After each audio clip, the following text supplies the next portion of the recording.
এই প্রচণ্ড বৃষ্টির মধ্যেও থেমে নেই জীবনযুদ্ধের চাকা। দেখতে পাচ্ছেন বিভিন্ন পেশাজীবী মানুষ অলরেডি বাড়ি থেকে বের হয়েছেন। অভাব নাই গাড়ি ঘোড়ার, কারণ মানুষের পেট তো আর বসে থাকে না, মানুষের পেটে খাবার দেওয়াই লাগে।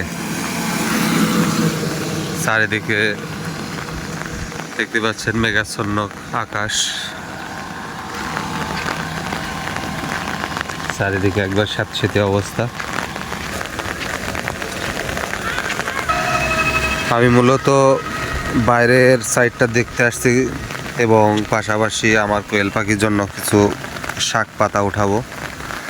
এই শাক পাতা ওঠানোর জন্য এসেছি মূলত, কারণ আমার কোয়েল পাখির কয়েকদিন যাবৎ শাক পাতা খাওয়ানো হয় নাই, কারণ বৃষ্টির কারণে বাইরে তেমন বেরোনো হয় না আর এই শাক পাতা নেওয়া হয় না।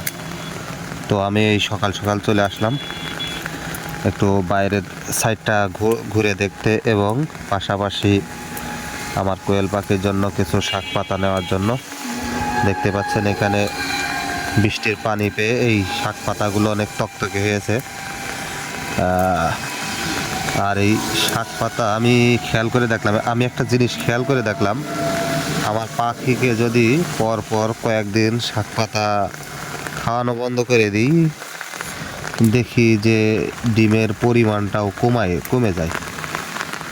তো আমি এই জিনিসটা খেয়াল করলাম যে শাক পাতা খাওয়ালে কোয়েল পাখির প্রোডাকশনটা ভালো আসে, এই কারণে মূলত শাক পাতাটা আরও বেশি খাওয়াই।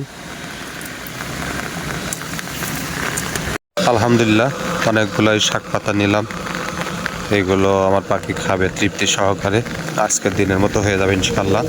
আলহামদুলিল্লাহ আমাদের পাখি থেকে ডিমের প্রোডাকশন ভালোই পাচ্ছি।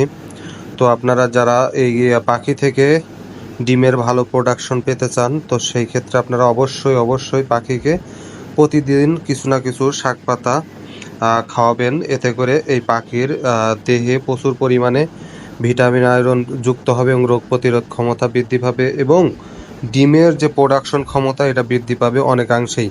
তো এই ক্ষেত্রে যাদের অল্প পরিমাণে পাখি তারা কিন্তু খুব সহজেই প্রতিদিন আপনারা অল্প কিছু শাক পাতা খাওয়াতে পারেন। কিন্তু যাদের পাখির পরিমাণ বেশি হলে দেখা যাচ্ছে 500 বা 1000 পাখি হলে সে এত পাখির তো আর আপনার এইভাবে শাক পাতা খাওয়ানো পসিবল হয়ে ওঠে না।